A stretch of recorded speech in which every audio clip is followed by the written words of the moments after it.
तो हेलो दोस्तों, स्वागत है आप सभी का हमारे यूट्यूब चैनल अनुप स्टडी में। तो चलिए दोस्तों, आज शुरू करते हैं हम लोग बायल का नियम, चार्ल्स का नियम। ठीक है, ये जो पहले पिछले वीडियो में बात कर चुके हैं इसके बारे में कि ये जो टॉपिक्स हैं बहुत ही इम्पोर्टेंट है और इसके जो आएंगे फार्मूले जो आएंगे वो आपके क्वेश्चन सॉल्व करने में मदद करेंगे।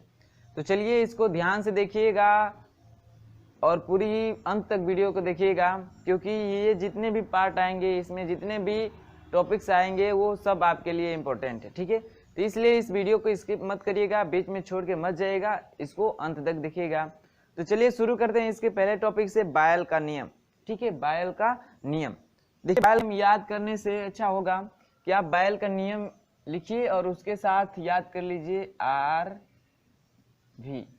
आर का मतलब क्या होता है, सॉरी आर भी कह रहे हैं, पी भी मतलब दाब और भी का मतलब आयतन।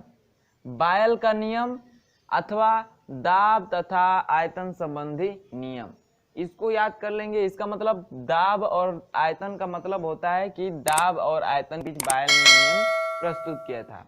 जितनी भी गैसें होती हैं यदि उसके ताप को स्थिर रख जाए, यहाँ पे ताप का जिक्र नहीं किया ना, हमेशा जो बायल नियम, चार्ल्स नियम चलेगा, सब दाब नियम वो पी भी और टी के इन्हीं के बीच चलता है। ठीक है, तो यदि इसमें से दो दिखे तो आप समझिए एक ना एक कोई स्थिर होगा, उसको नियत माना होगा। तो यहाँ पे पी भी दे रहा है, इसका मतलब ताप को स्थिर मानेगा। यदि वीटी देगा तो दाब को स्थिर मानेगा, यदि पीटी देगा तो आयतन को स्थिर मानेगा। एकदम ये श्योर है, इनमें से दो को देगा, एक को स्थिर मानेगा।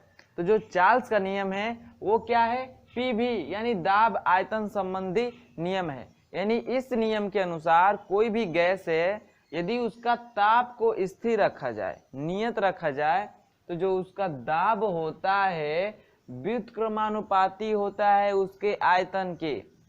चार्ल्स का नियम यही है। जी हाँ, क्या है कि यदि किसी वस्तु के ताप को स्थिर रखा जाए, ठीक है, स्थिर रखा जाए,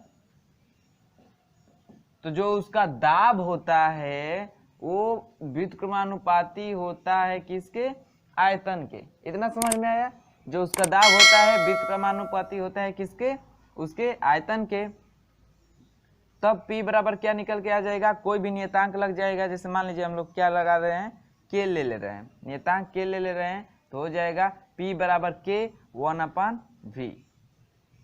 ठीक है, यहाँ पे K क्या है, तो नियतांक है, गैस नियतांक है, नियतांक। ठीक है, तो P बराबर क्या निकल के आ गया, K 1/V, जहाँ पे K क्या है, एक नियतांक है। यदि इसका मान K बराबर 1 रखते हैं तो आपका आ जाएगा P बराबर 1/V। ये आपका हो गया फॉर्मूला। किसके नियम के अनुसार, तो बायल के नियम के अनुसार। बायल का नियम क्या कहता है कि स्थिर ताप पर, यानी ताप को स्थिर रखा जाए, तो जो उसका गैस का, जिस गैस को हम लोग जिस गैस को लिए हैं, यदि उस गैस के ताप को स्थिर रखा जाए तो क्या होगा, उसका जो दाब होगा उसके आयतन के व्युत्क्रमानुपाती होगा। यानी व्युत्क्रमानुपाती का मतलब चिन्ह हटाएंगे, नियतांक आएगा। यदि के बराबर 1 रखते हैं तो P बराबर 1/V निकल के आ जाएगा। यही आपका क्या है, बायल का नियम है। ठीक है, यदि मान लीजिए हम लोग दो गैसें रखे हैं, इस मान लीजिए पात्र में दो गैसें हैं, मान लीजिए क्या, A है और B है। ठीक, A है, B है, और उनका जो दाब है P1 व P2 तथा आयतन क्या है, V1 व V2 है। तब इसमें जो रेशियो निकल के आ गया था, मैं पीछे भी बता चुका हूं कि जब भी व्युत्क्रमानुपाती का रेशियो होता है तो जो P1/P2 निकालेंगे वो किसका होगा, जब व्युत्क्रमानुपाती है तो ये जो V1 है इसका क्या हो जाएगा, V2/V1 हो गया। यानी इससे हम इसका उल्टा होता है इधर वाला साइड का, यानी P1/P2 लेते हैं तो V2/V1 आएगा। P1 ऊपर है, P2 नीचे है, तो इधर का क्या होगा, 2 वाला ऊपर होगा, यानी V2 और V1। ये मैंने पीछे भी बता चुका है कि जब भी व्युत्क्रमानुपाती होता है और दो लेते हैं, दो गैस लेंगे, दो पदार्थ लेंगे, और तब उनका अनुपात जो निकालेंगे ऐसे आता है, P1/P2 बराबर V1/V2। इसका तीरे गुणा कर देंगे तो P1V1 बराबर क्या आ जाएगा, P2V2। ये याद रखिएगा। ठीक है, यदि दो गैसें दिए हैं किसी एक गैस का दाब दिया हो, आयतन दिया हो, और फिर दूसरी गैस का दाब दिया हो, तो उस दूसरी गैस का हम लोग आयतन निकाल सकते हैं इसके फार्मूले से, ये बायल के नियम के अनुसार। इतना क्लियर है? तो नोट करिएगा, समझ में आ गया होगा। तो फिर देखते हैं हम लोग चार्ल्स का नियम। ठीक है,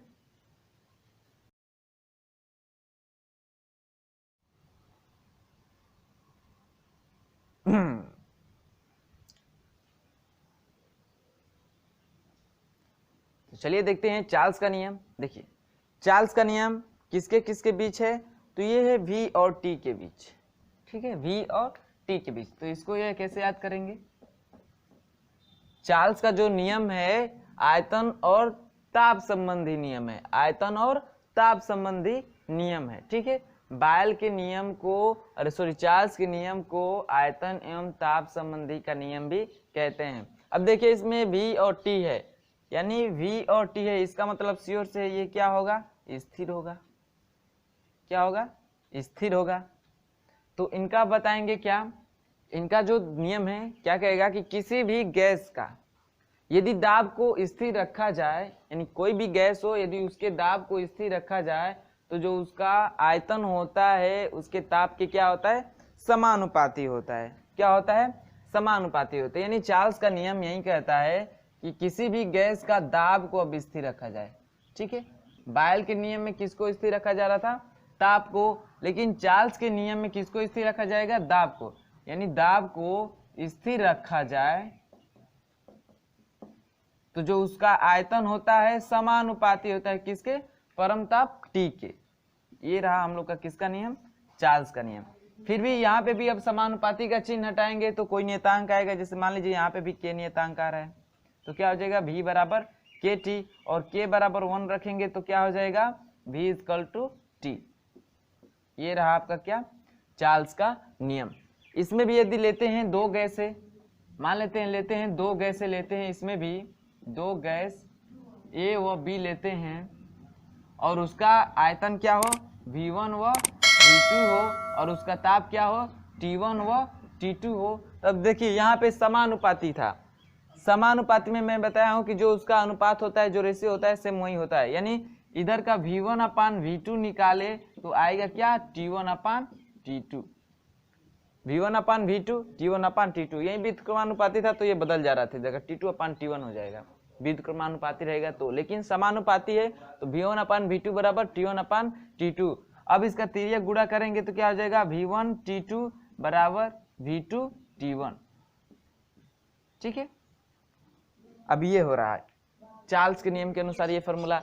कोई भी दो गैस दिया हो, उनमें से एक का आयतन दिया हो, दूसरे का ताप दिया हो, फिर दूसरे का आयतन दिया हो, तो पहला का हम ताप निकाल सकते हैं। यानी इसमें से तीन चीजें दी हुई हों और कोई एक चीजें पूछे तो हम लोग उसको आसानी से निकाल सकते हैं। तो ये रहा चार्ल्स का नियम। देखिए चार्ल्स का नियम में एक और बात बहुत ही इंपॉर्टेंट है। देखिए चार्ल्स का नियम कहता है कि ये तो ताप के क्या है, समानुपाती है ना, तो यदि ताप को बढ़ाएंगे तो श्योर सी बात है आयतन बढ़ेगा। तो देखिए क्या है इसमें कि जो 0 डिग्री सेल्सियस पे जो आयतन है, ठीक है,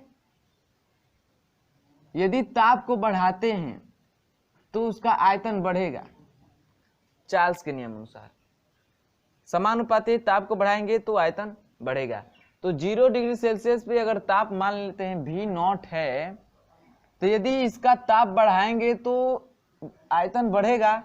अब कितना बढ़ता है, तो यदि 1 डिग्री सेल्सियस बढ़ाते हैं, जब 1 डिग्री सेल्सियस ताप बढ़ाते हैं तो जो इसका आयतन है वो 0 डिग्री सेल्सियस आयतन का 1/273 गुना बढ़ जाता है। यही है ना, 273 भाग बढ़ जाता है। यानी 0 डिग्री सेल्सियस जितना ताप होगा उसका 1/273 भाग क्या होता है, बढ़ जाता है, बढ़ जाता है। ये बात को आप लोग ध्यान में नोट कर लीजिएगा कि चार्ल्स के नियम ये कहता है कि भाई ताप बढ़ाएंगे तो दाब आयतन बढ़ेगा। क्यों भाई, समानुपाती होता है। स्थिर दाब रखा जाए तो जो आयतन होता है परम ताप के समानुपाती होता है। तो इसमें ये है कि भाई ताप बढ़ाएंगे तो आयतन बढ़ेगा।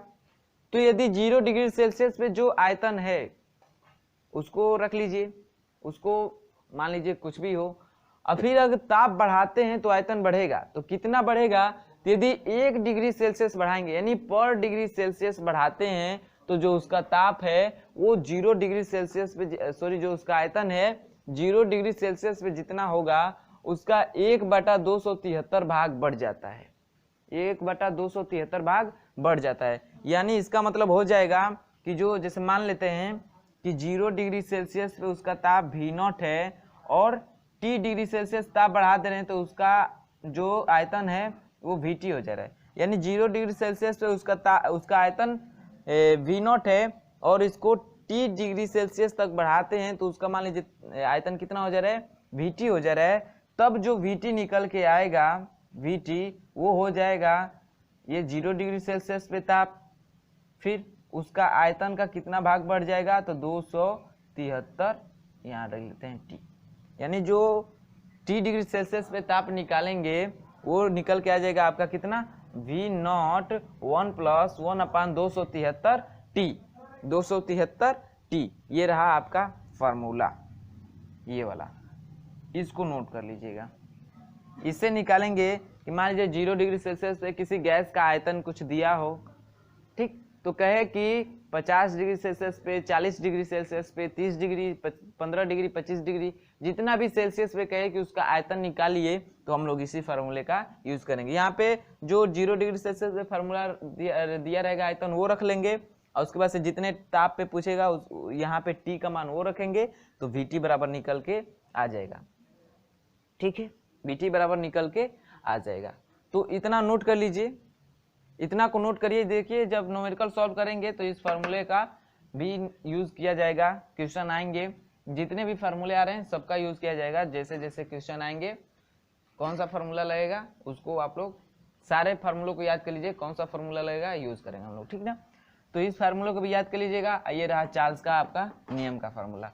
तो चलिए इसको नोट कर लेते हैं और फिर बढ़ते हैं हम लोग किसके तरफ, दाब की तरफ, कि दाब क्या होता है और उसका फार्मूला क्या होता है, उसका डेरिवेशन कैसे करेंगे। ठीक है, तो चलिए नोट करिए इसको।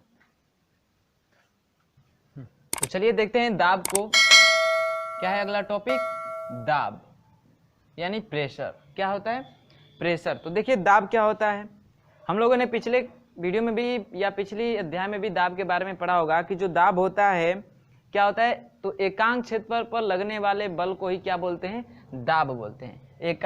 एकांक क्षेत्रफल पर लगने वाले बल को ही क्या बोलते हैं हम लोग, दाब बोलते हैं।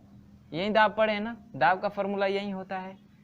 तो ये जो अणुगति सिद्धांत है इसमें जो दाब होगा उसको देखिए, इसका डेरिवेटिव होता है, लेकिन इसका डेरिवेशन बहुत बड़ा है, हम लोग यहाँ पे डेरिवेशन नहीं करेंगे, सीधे उसका फार्मूला लिखेंगे हम लोग। ठीक है, तो देखिए इसका स्ट्रक्चर ऐसे बनेगा 3 डायमेंशन में।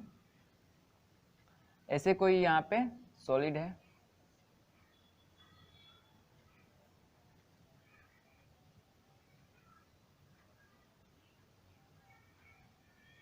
ऐसे है।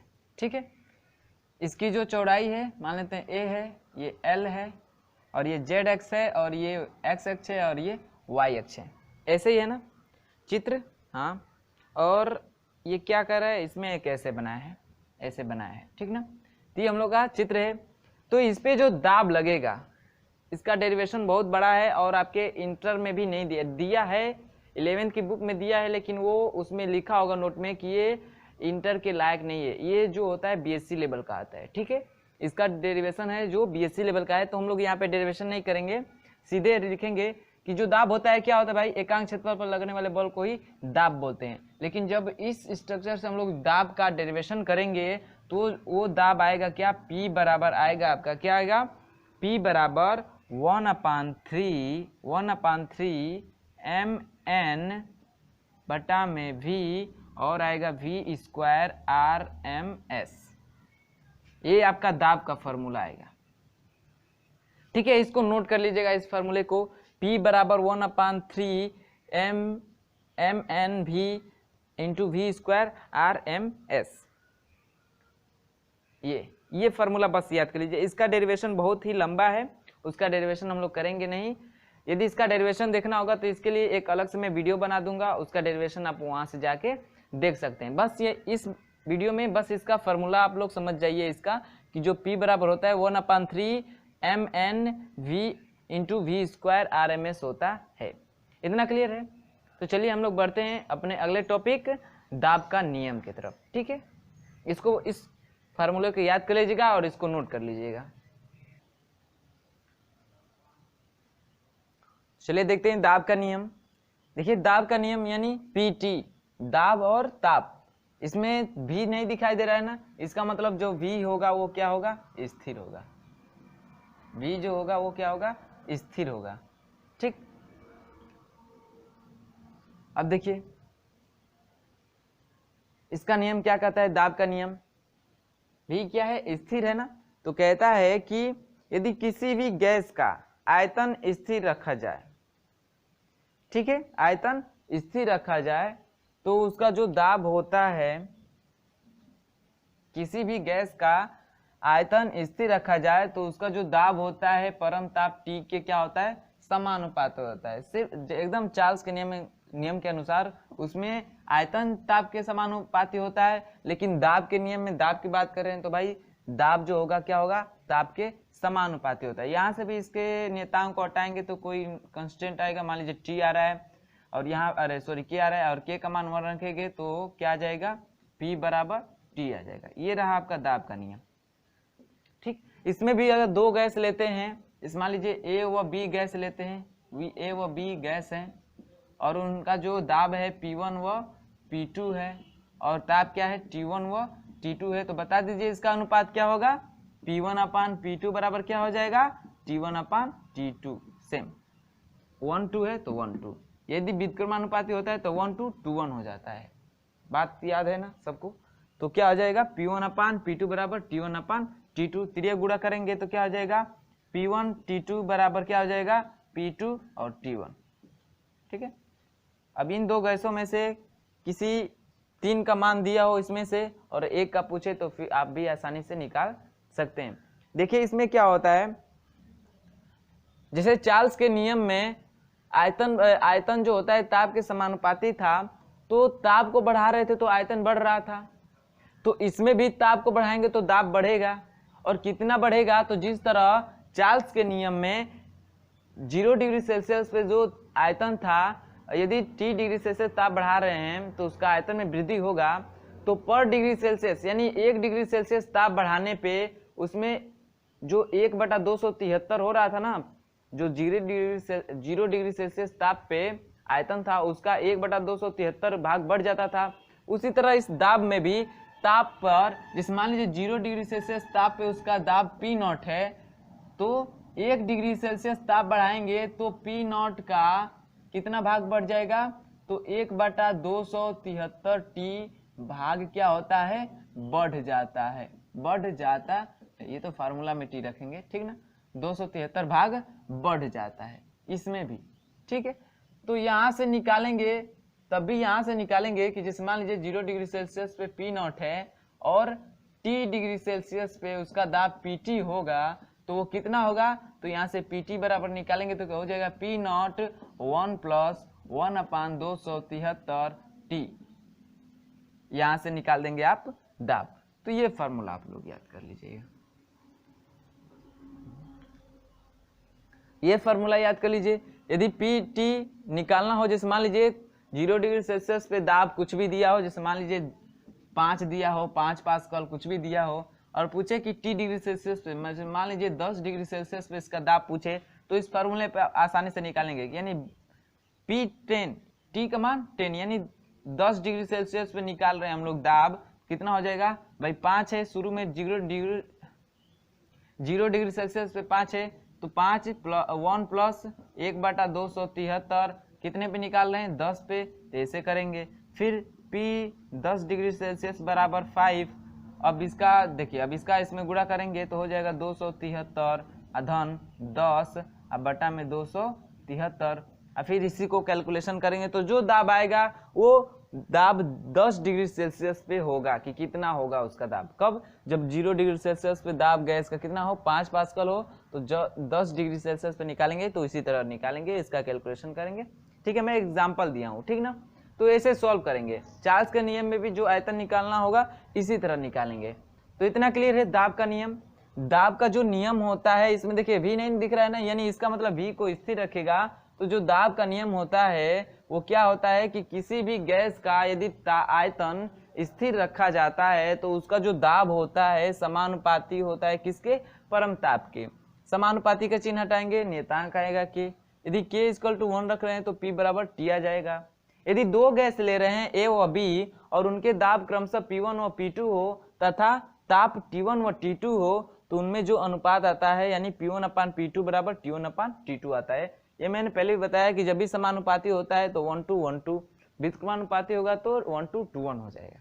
इतना रखिएगा याद, ठीक है। इसका तिर्यक गुणा करेंगे तो ये आ जाएगा। इसमें से कोई भी तीन चीजें दी हुई हो या किसी भी एक गैस का ताप दिया हो और दूसरी गैस का कोई ताप या दाब में से कोई एक दिया हो और उसका ताप या दाब मतलब दूसरा कुछ पूछे तो आप इस फॉर्मूले का यूज करके आसानी से निकाल सकते हैं। तो ये रहा दाब का नियम। अब आगे पढ़ते हैं हम लोग डाल्टन का आंशिक दाब का नियम। डाल्टन का आंशिक दाब का नियम, दाब का ही नियम पढ़ेंगे लेकिन किसका, डाल्टन का पढ़ेंगे। किसका, डाल्टन का पढ़ेंगे। तो इसको नोट करिएगा, फिर देखते हैं डाल्टन ने क्या बताया था भाई दाब के बारे में। तो चलिए नोट करिए इसे। डाल्टन का आंशिक दाब का नियम पढ़ेंगे क्या, डाल्टन का आंशिक दाब का नियम, आंशिक दाब का नियम, आंशिक दाब का नियम।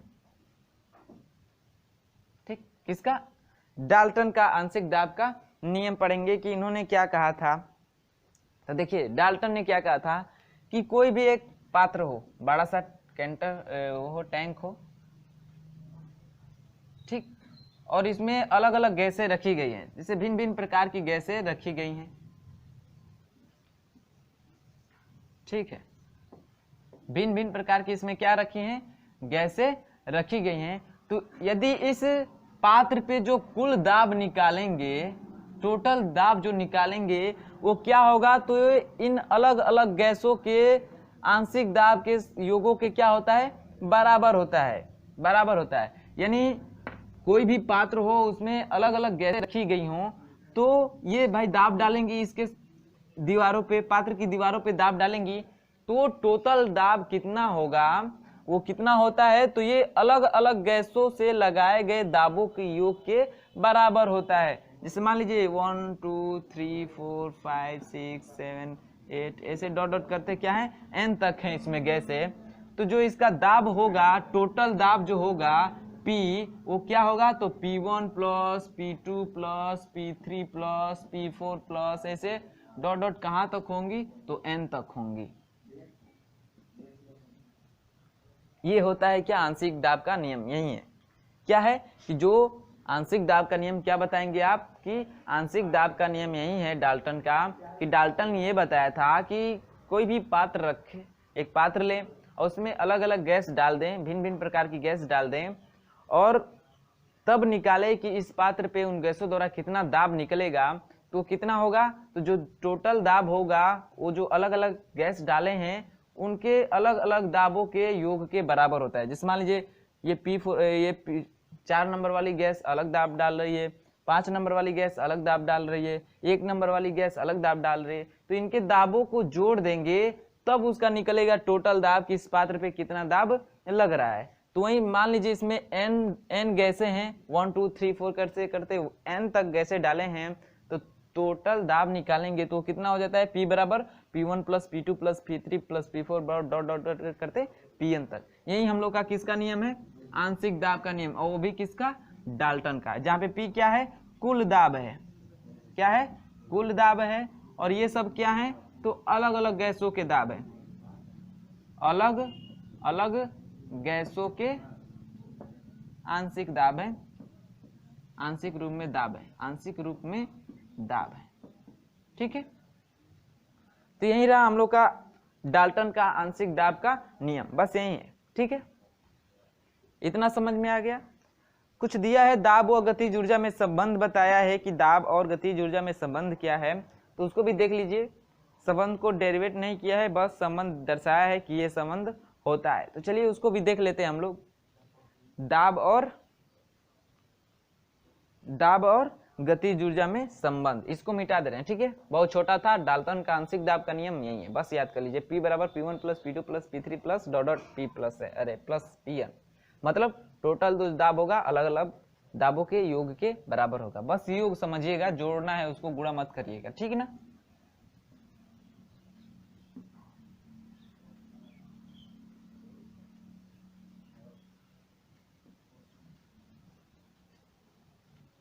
चलिए देख लेते हैं क्या दाब व गतिज ऊर्जा में संबंध, गतिज ऊर्जा में संबंध।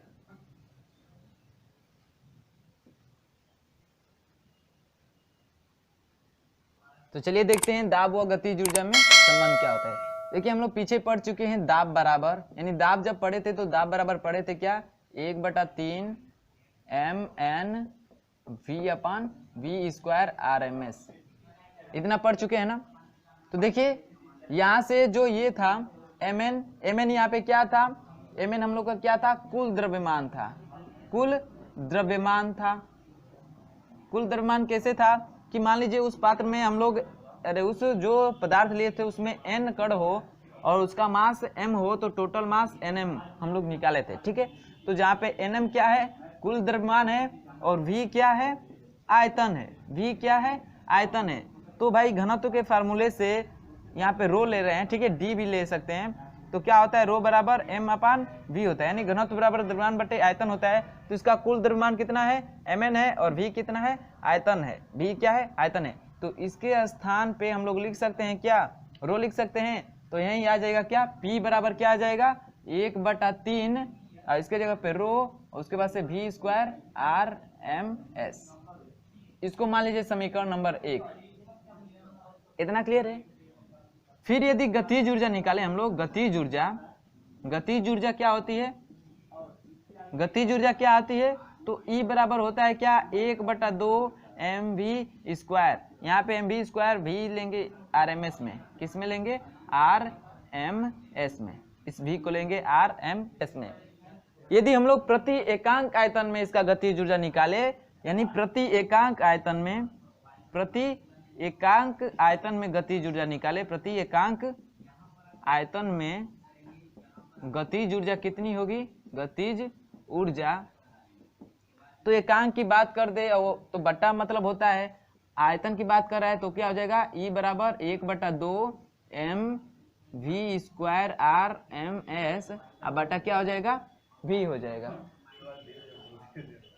ठीक है, v हो जाएगा। तो देखिए यहाँ पे भी m द्रव्यमान है और v क्या है, आयतन है। तो यहाँ पे भी घनत्व के फार्मूले से क्या लिख सकते हैं, रो लिख सकते हैं। तो क्या हो जाएगा, E बराबर हो जाएगा क्या, 1/2 रो v स्क्वायर RMS, इसको मान लीजिए समीकरण नंबर 2, ठीक है, इसको मान लेते हैं समीकरण नंबर 2। तो देखिए समीकरण 1 बन गया, यहाँ पे समीकरण 2 बन गया। अब समीकरण 1 में 2 से भाग कर दीजिए, समीकरण 1 में 2 से भाग कर दीजिए, यानी समीकरण 1/2 कर रहे हैं, यानी P/E हो जाएगा।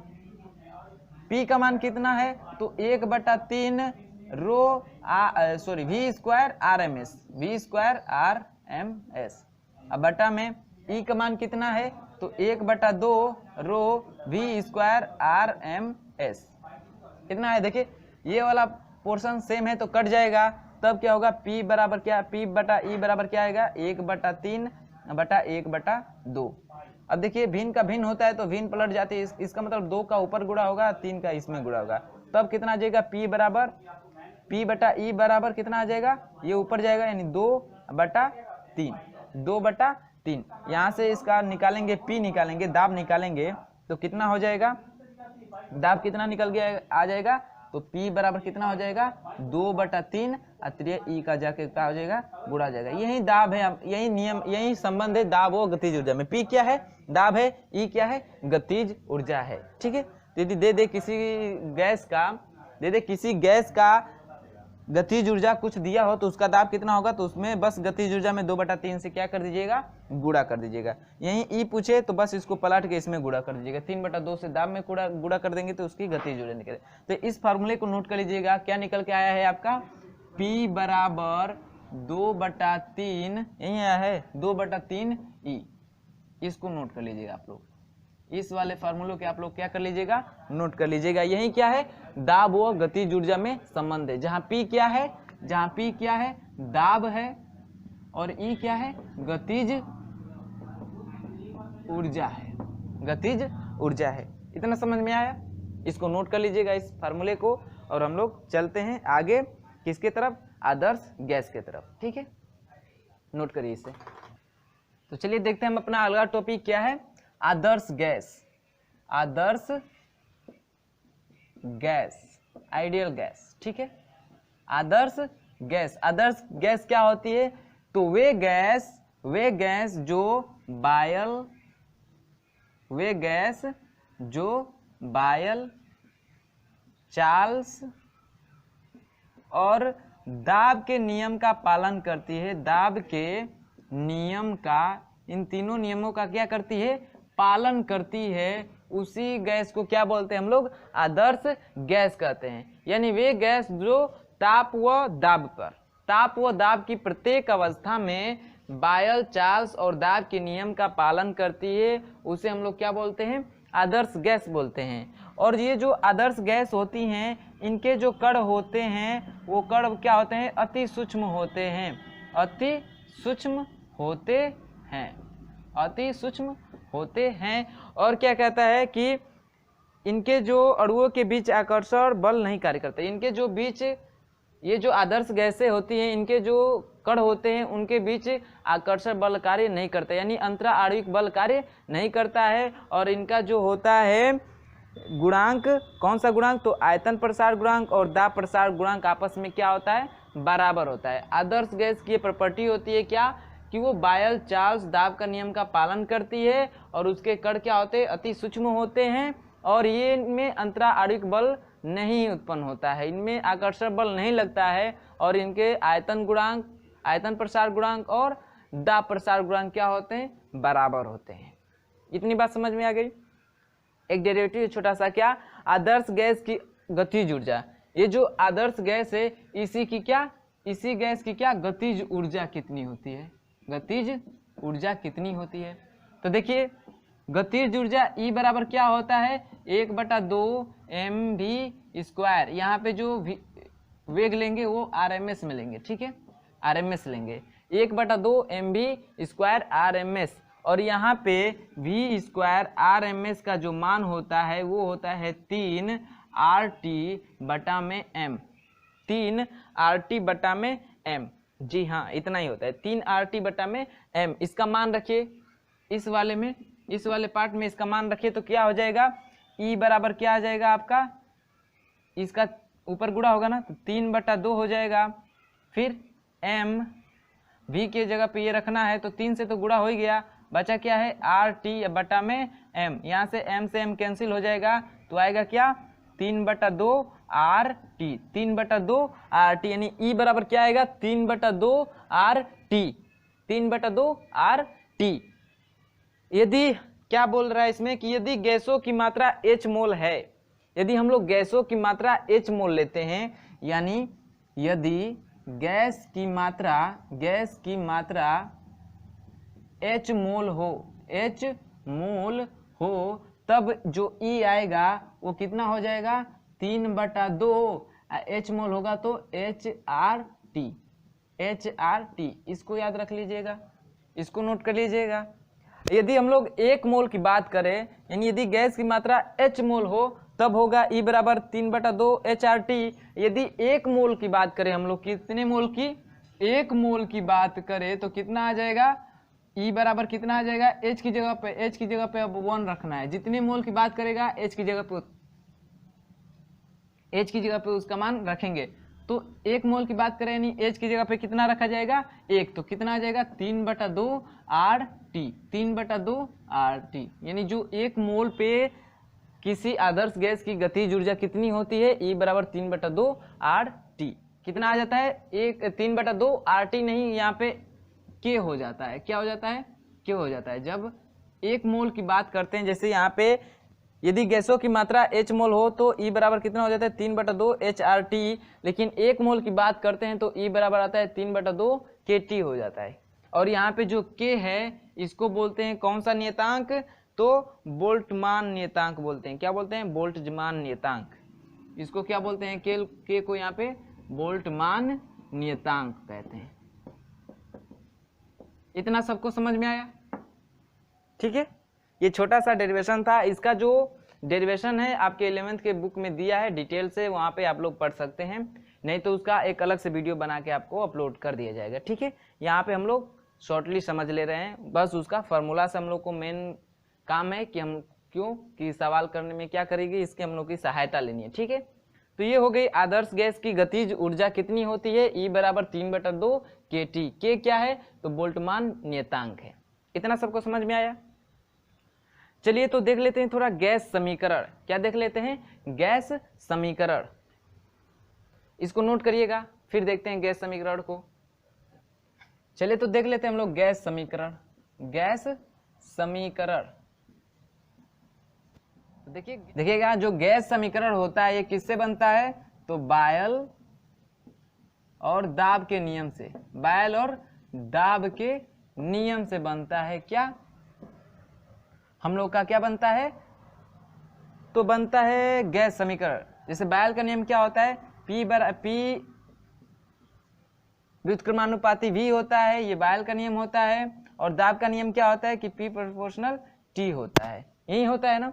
तो ये समीकरण 1, ये समीकरण 2। देखिए इसके दोनों पक्ष आपस में बराबर हैं तो क्या हो जाएगा? P बराबर लिख सकते हैं क्या? T बटा में V, यानी P प्रोपोर्शनल T बटा में V, ऐसे लिख सकते हैं। और यहाँ से प्रोपोर्शनल का चिन्ह हटाएंगे तो एक नियतांक आता है, वो क्या आता है? RT/V। और यहाँ से तिर्यक गुणा करते हैं तो आता है क्या आपका? VP या PV बराबर RT। ठीक है, क्या आता है? RT। यही हम लोग का क्या है? तो गैस समीकरण है। यही क्या हम लोग का गैस समीकरण है। और यहाँ से R का मान निकाले तो क्या आ जाएगा? PV बटा में T, PV बटा में T, ये निकल के आ जाएगा R का मान। और यहाँ पे R क्या होता है? नियतांक होता है, विशिष्ट नियतांक होता है। R क्या होता है? विशिष्ट नियतांक होता है, विशिष्ट गैस का नियतांक होता है। और यहाँ से R का मान निकालें तो कितना आएगा? तो देखिए R का मान निकाले के लिए हम लोग P, ये जो दाब है इसका मान रखेंगे कितना? P का मान रखेंगे 1 वायुमंडलीय दाब, 1 वायुमंडलीय दाब। फिर V का मान रखेंगे कितना?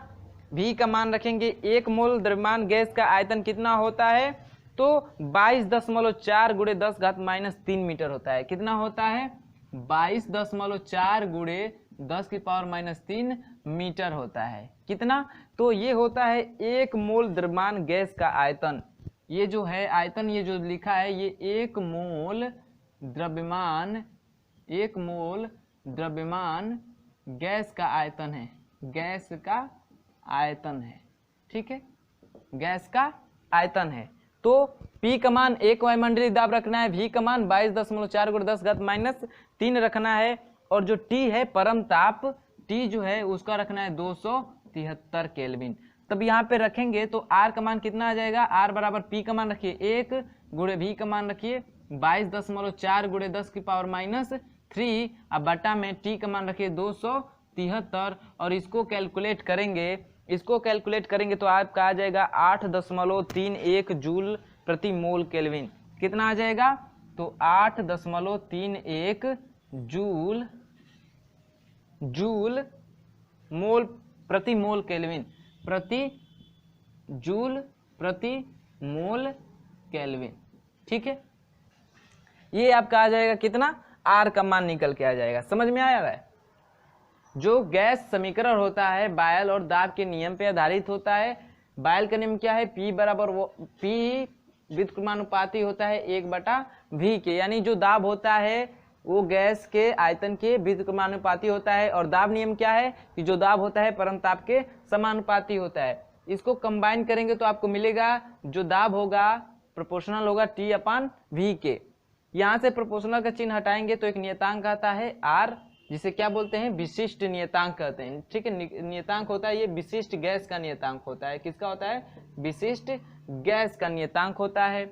और यहाँ से यदि R का मान निकाले हम लोग तो PV/T होगा। यहाँ पे P का मान रखना है 1 वायुमंडलीय दाब, V का मान रखना है 22.4 × 10⁻³ मीटर। ये क्या होता है, तो 1 मोल द्रव्यमान गैस का आयतन होता है। और T जो परम ताप है उसका मान रखना है 273, और इसको रखकर सॉल्व करेंगे तो जो R नियतांक का मान आएगा कितना आ जाएगा, 8.31 जूल प्रति मोल केल्विन। इतना सबको समझ में आया। तो इसी टॉपिक के साथ ही लेसन क्या होता है, समाप्त होता है। हम लोग चलते हैं इसके न्यूमेरिकल की तरफ। तो इस वीडियो में बस इतना ही। यदि वीडियो अच्छा लगा होगा तो वीडियो को लाइक करिए और अपने दोस्तों में शेयर करिए, और जो लोग चैनल पे नए हैं वो सब्सक्राइब करके चैनल से जुड़ जाएं, और साथ ही जो नोटिफिकेशन होगा उसको ऑन कर लेंगे, जिससे जितनी वीडियो अपलोड करेंगे हम लोग उसके आपको नोटिफिकेशन मिलते रहेंगे। तो चलिए मिलते हैं इसके न्यूमेरिकल के साथ।